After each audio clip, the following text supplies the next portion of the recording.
Welcome back to the Lakeside Productions YouTube channel. In this series I'm repairing a 1940 40-foot seaplane tender and converting it back into a liveaboard which it was converted to after World War II. The boat is constructed of double diagonal mahogany hull planking and oak ribs. You can think better aware of what we have. So starting back by checking through any steel that we have lying around that we can hopefully use to fabricate a trailer to get the boat out of the water. As many of you know already, but for anybody new to the channel, the boat has a leak at one of the outdrives and the plan is to get the boat lifted out of the water so that we can repair the transom and also get that leak sorted. In order to seal and secure the forecabin roof, we chose to go with 12mm 30-year super garant oakum plywood. Once sealed in fiberglass, it'll give the roof lots of strength. The original Douglas fir tongue and groove planks were checking and cracking, in recent months, where obviously, they weren't made to be covered with like a canvas material, and that gave them the strength and durability and protected them from the elements. But since I had taken all that off and tried failed attempts in the past of how to secure the roof, recently I've started to see more checking happening in the planks, and of course because there's no stabilization there, they're going to expand and contract, right? You might be thinking 12mm ply is a bit overkill, it's a bit excessive, but my main concern is I want strength on that roof, and I want to be able to walk up on top of that roof, to kind of use it as a deck as well, which is great. Having that fiberglass on top of the 12mm ply is you're not going to have any concerns or doubts about that. The wheelhouse cabin roof is the exception. We didn't go with any plywood on that. It's just straight fiberglass over planking with cocked seams or done with Sikaflex in between, and nobody's going to be walking up there, so that's the reason for that.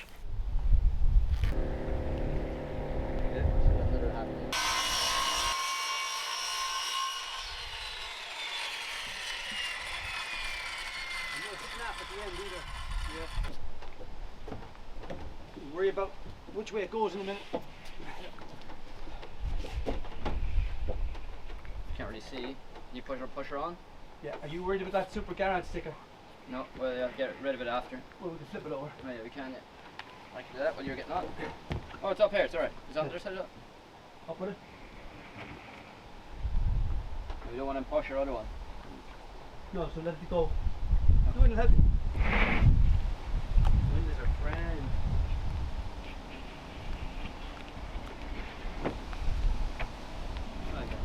Hold it up to me.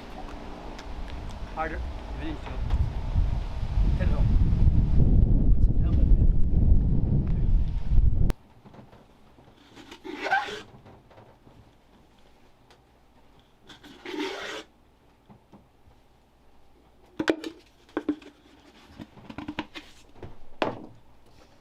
So I needed to fill old screw holes from a previous job that I, to strengthen this part of the deck.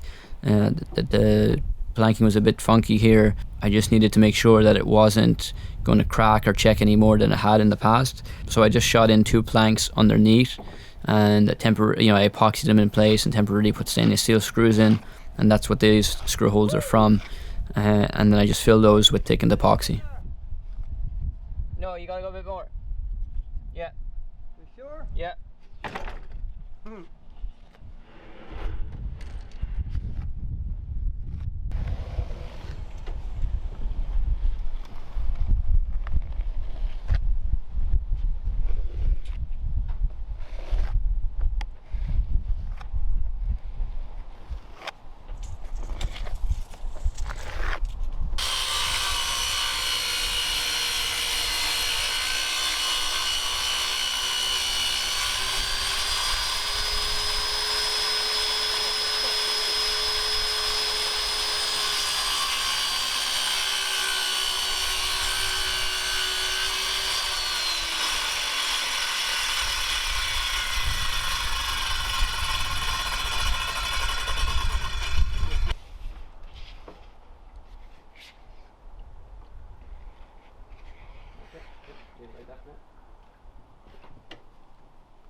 Now there's a wet bit there as well, remember?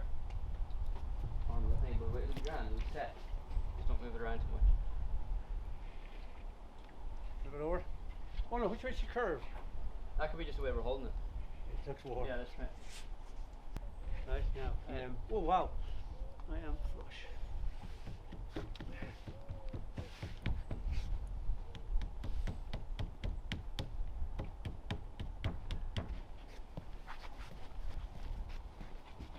I'm gonna put my weight here. So we're just checking to see if we could actually bend the 12mm ply and that it would conform to the curve of the roof basically, and I just used my body weight on top of that. My father could check then to see that it was touching in all sides, and just to make sure that basically that we could pull it down with the brass screws as well. So as you'll see, once we cut them to size, we also dry fitted them in place. We drilled pilot holes and then countersunk for each screw as well. And then we were able to tell if it would actually take to the curve, or not just take to the curve but pull down. So we marked out on the plywood for each beam, and we knew then that we would, we'd have the most strength basically securing the plywood into the beam, and not just the roof planks, not just the Douglas fir planks. And we also found out that we did need to put extra screws in as well. So in between all of the beams, we put a screw in a few places.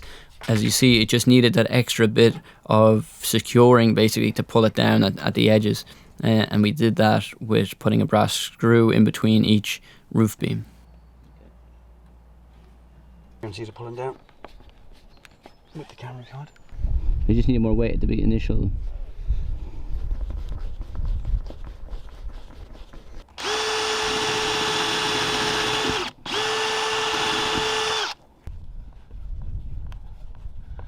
Like through the plank is grand, but the bite starts now. I'm on. I'm up. I'm on it. I'm on it. Okay, we're in line.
So we ended up using like 200 brass screws, the whole box, to secure this plywood in place to the roof. And maybe there's a couple that we didn't end up using because we either wrung the head on them, or maybe we snapped them or bent them, so when we're securing them in place. And as well with brass screws, they're so soft, you have to be so careful with certain screws, especially if the longer ones, the thinner ones. And I guess that's why everyone loves to use silica bronze, and we'd love to get our hands on some of those too, but they're just so expensive, and it just made more sense to go with brass. And they work in this place, they do their job, and you don't need anything else here really. So once it does a good job is really the best thing, isn't it?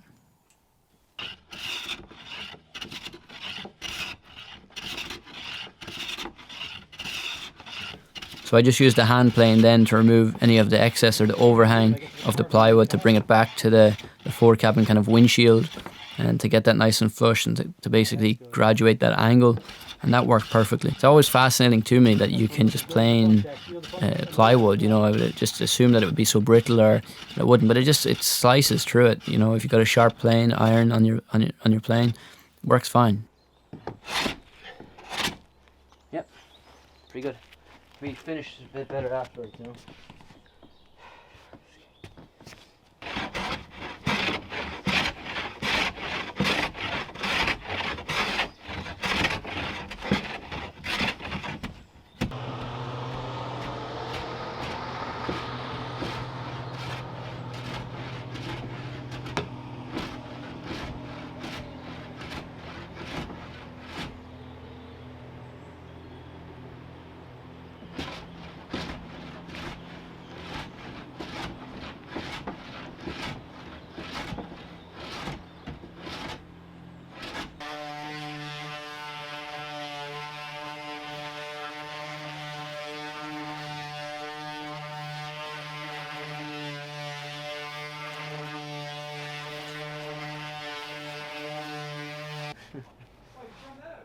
No.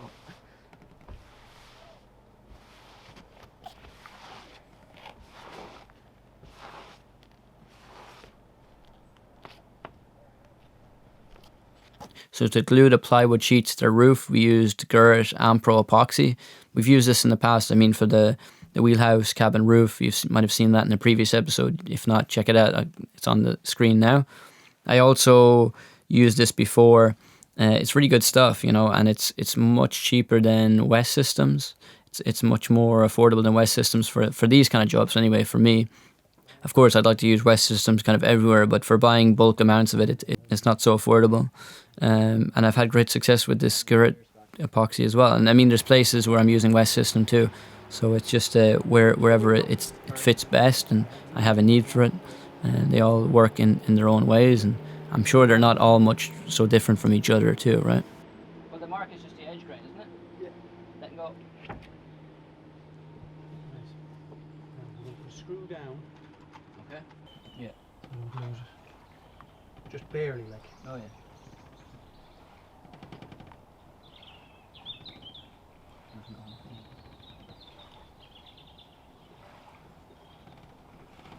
I can do it this way either. I can tighten her up that way. Oh no, I want to pull down that. Oh no, it doesn't matter.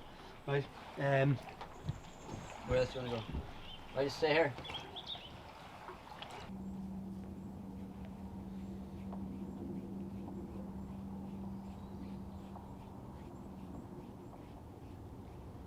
Push down a bit. Me? Make yourself heavy. Grip on my toe.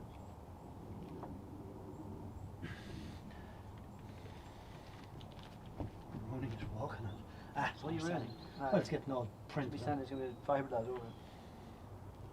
Have you fiberglass on your shoes? Is that what that is? What a noise. No, this print you're putting on. Or your shoes wet? What is it? They're probably wet. From the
Alright.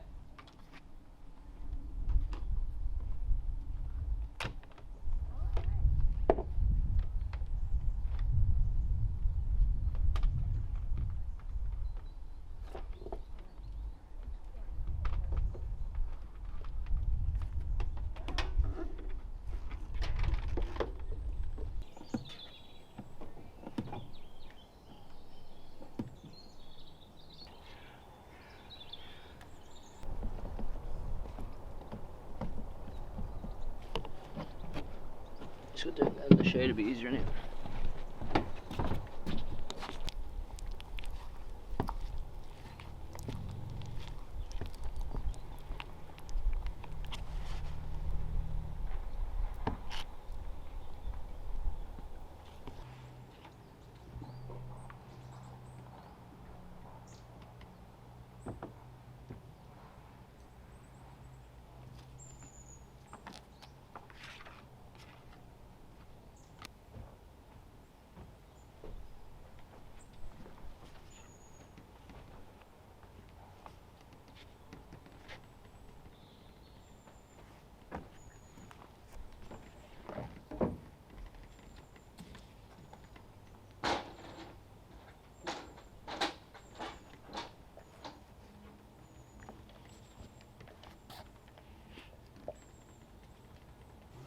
Now, boys.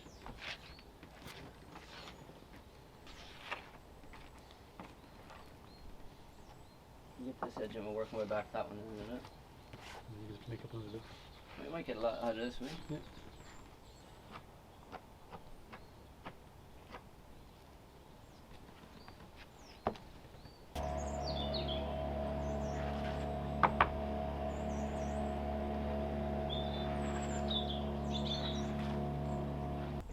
got it? Yeah, got it. Just rock it so I can get my fingers under it. Yep, that's it. Now back to the window. The window. Bring it down to me a bit. That's too much. Alright. I'm letting it go. Okay. It's probably too much. Oh, it's when I stand on We're it. gonna sit in the back. It won't squidge unless I push it down. No, we're gonna sit in the back anyway. Back to me. Yeah. Yeah. So, go on. Exactly what I said it would skid. Now I gotta get my I'm gonna geolocator. go about a mil to you on this side. Alright? You fiddle with it there. I'm just gonna get the locating pins. Oh yeah, it's gonna squidge will be. Yeah, perfect here. That's in. One. I don't want to have to sand it. No, no.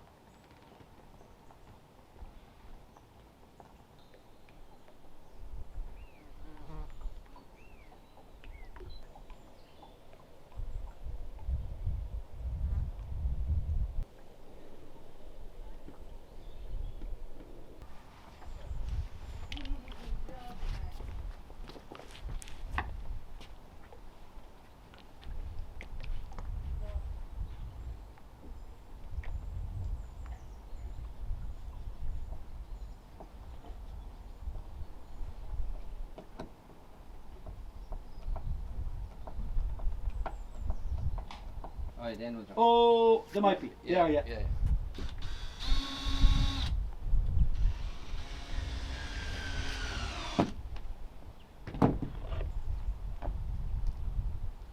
Yeah, it's gone. Tacky. Like chewing gum. I have one if you need it. You want it? No, I need a ruler as well.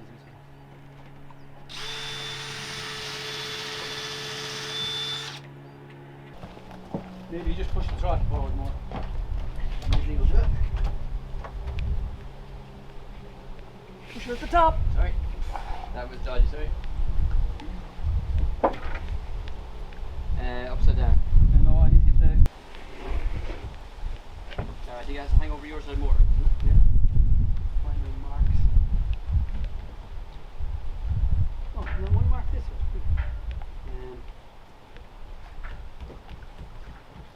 Oh yeah, you were flush.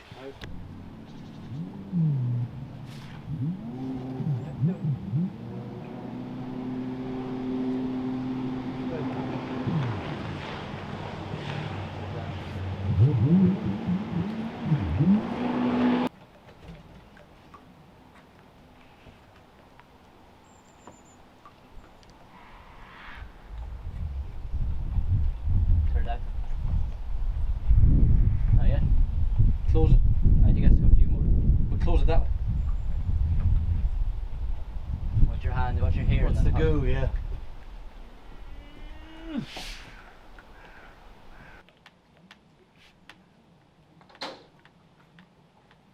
Go on, isn't it? Yeah.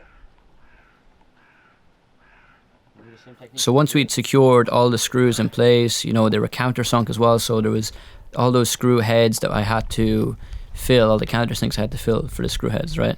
So I went around with thickened epoxy, and I just used like West Systems microfibers mixed in with the epoxy, and that's worked for me in the past. So I just skimmed that over it, and I faired it through all, you know, over 200 screw holes, and that made sure then that when you do go to lay down the glass and the fiberglass, that it's nice and flush.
few ones here on the edge too.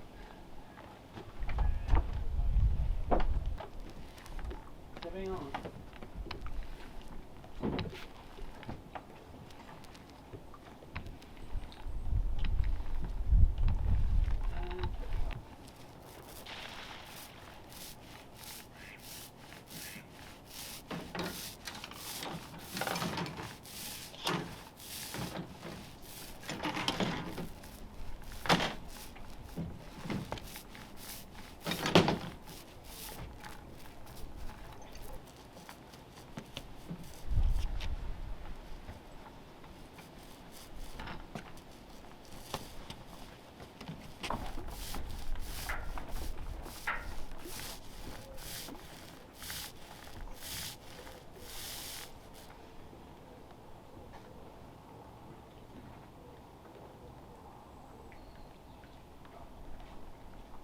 The thing is, if she'd have been plywood originally, that's exactly what we would have done.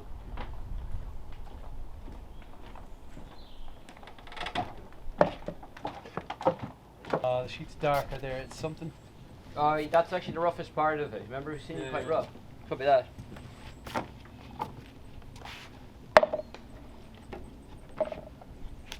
So.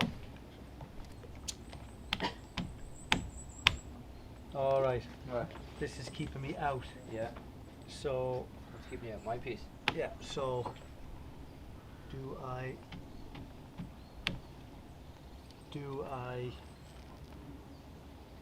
Yeah, that has to be cut. So you have to keep the angle the same here, and I think you just come back like, you know, a couple mil. Won't be enough. Bring this up.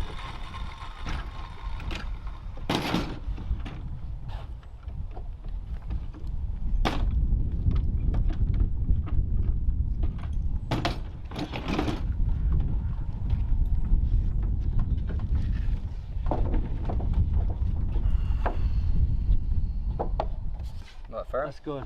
No, that pulls down there. But you said it would. Well, it's either sanded here or sanded on top, so we're going to sand it on top.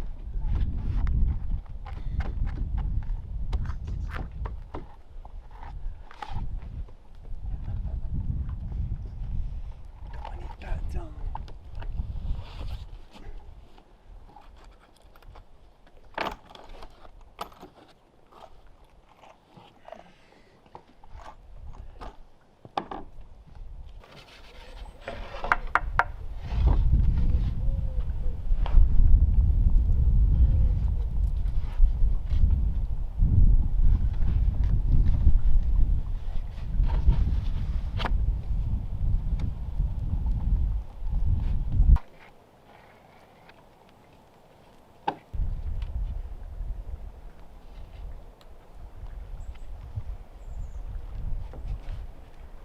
Oh yeah, that's good.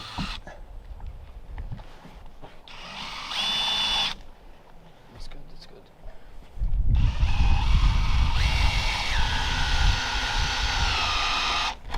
Switching it around. Yeah.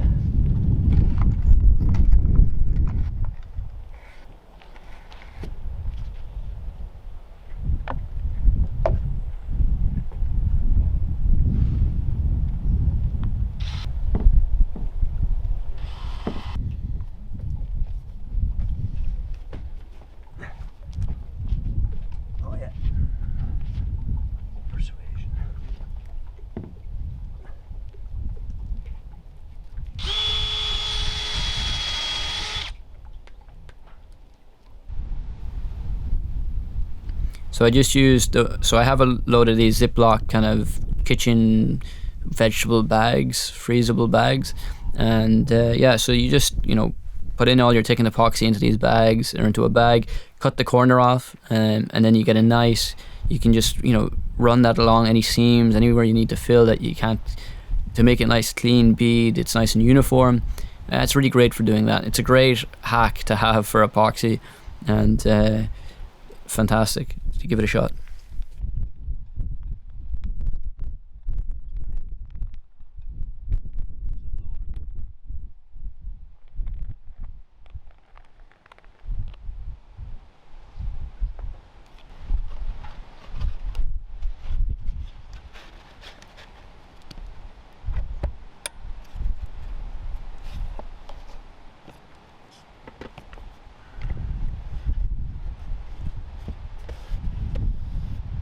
So I then applied an epoxy coat to the entire roof surface over all of the plywood, and basically just used a roller for that, as long with a squeegee.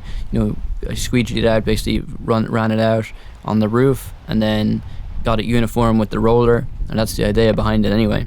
Probably going forward I'm going to use a sponge roller for or a sponge for tipping it, and I'll probably get a more uniform finish. I may do that for the last finish of the epoxy, because I'm not having great success with rolling it on, but it's still pretty decent. It looks alright.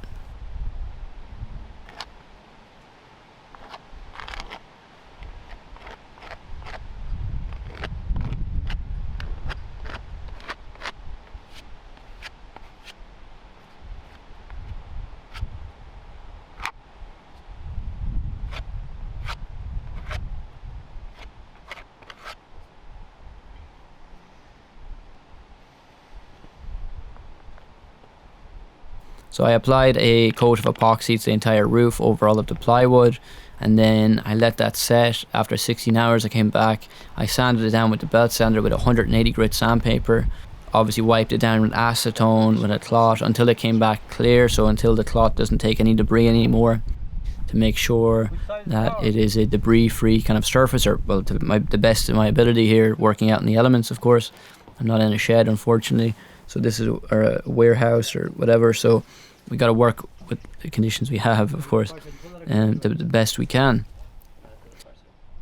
Then we're ready to fiberglass, so we wet it out one more time again, and then we lay down our fiberglass. As you see, we're working to get out all those creases, and we have a long working time with this epoxy, so I got the slow hardener, so it's like 4 hours, over an hour and a half of kind of working time until it goes tacky, and then 4 hours until it starts to set. So that gave us plenty of time and there was no stress, whereas if I was to use the fast hardener, we're going to have to work a lot faster here, and I wouldn't recommend that for doing a large area like this, and as well, if you're not in a controlled environment, you want to be able to work with this stuff and not stress about it. Once I had the gloves on, I could use my hands then to kind of work out all of those creases and make sure it was nice and uniform, to get that mat to lay down nice and flat, to make sure that there was no air bubbles under it also. There was a few air bubbles in a screw hole or two, so I had to kind of press my finger towards that or kind of work it out. I also used a squeegee to help with that as well. The squeegee was very useful for if there was epoxy that was applied too thick. So obviously, once we lay down our mat, we'd pour more epoxy over on top of that again. So I'd use the squeegee then to distribute the epoxy evenly to different areas of the mat, or work it along the mat. Whereas if I was using a roller, it just wouldn't work here.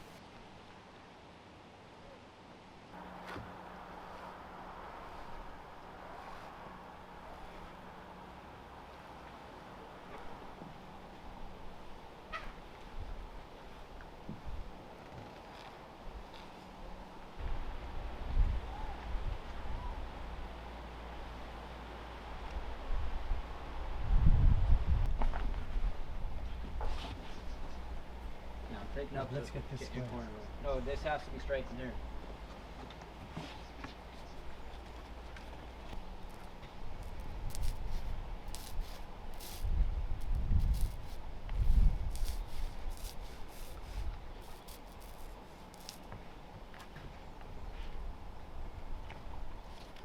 So for any of the joins of the fiberglass, I made sure to overlap them, so that way I wouldn't run the risk of having a gap or having an inconsistency or spacing within the fiberglass. And to give it the most strength, to give it as much strength as possible, really not to jeopardize the strength. I prefer to overlap it, and then I'll sand down that overlap afterwards to make sure it's flush. It's obviously a bit more work when you're sanding afterwards, but at least it has the strength.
So once the epoxy had set off, after 16 hours, I came back with the hoover, hooked it up to the belt sander. And remember, this is a Makita belt sander that I think it's over like 30 years old.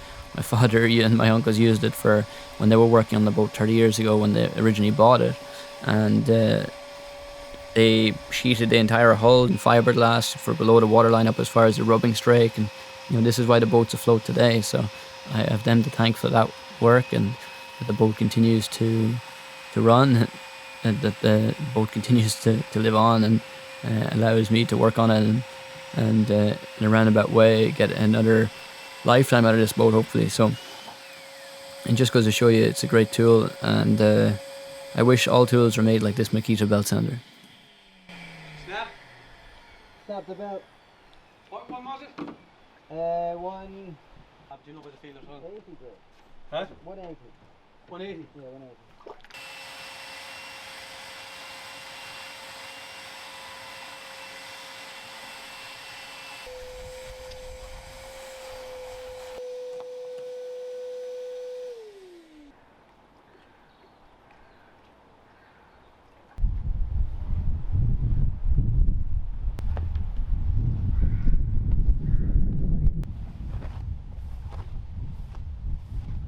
After sanding and then after wiping it down with acetone once again until it was clear of no debris, I applied another coat of epoxy over this. It looks fantastic.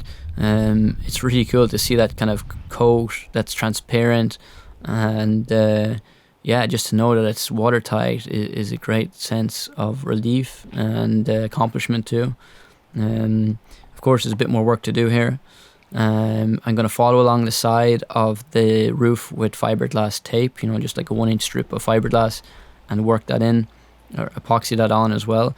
There's a bit more work that has to be done there of fairing the side of the cabin where it comes to the 12mm plywood. I have to fair any gaps there, get it nice and even, and then I can put the fiberglass tape in place, and that just guarantees that no water will get into the edge grain of that plywood.